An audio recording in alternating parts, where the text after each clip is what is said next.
Some of the injuries that they're returning back that we have not seen to date are certainly the TBIs. There are a lot more cases of soldiers coming back with traumatic brain injuries. I imagine that there have been some in the past, but not to the extent that we're seeing now. And because these injuries are invisible, they're very hard for the community to respond to them. These veterans are coming home and suffering in silence because they're not visible scars. Recently, I went to a restaurant. There was a young man with a burr haircut.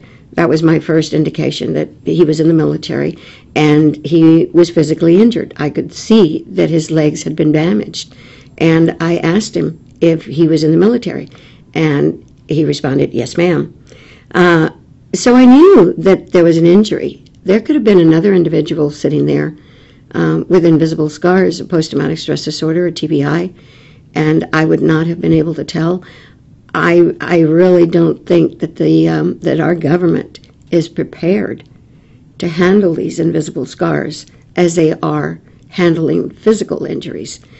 And a lot of our soldiers, men and women, because of the multiple deployments, are going to be very, very ill coming home, and they are not easily detected. You know, our soldiers are taught to man up, to suck it up, and to be good fighting machines. It's very difficult for them. They think it's as a sign of weakness to admit that they need help or to seek help. My veteran, 30 years after the war, said that he had not been injured in Vietnam when he was talking to his psychologist one day. And his psychologist advised him that, oh yes, you were.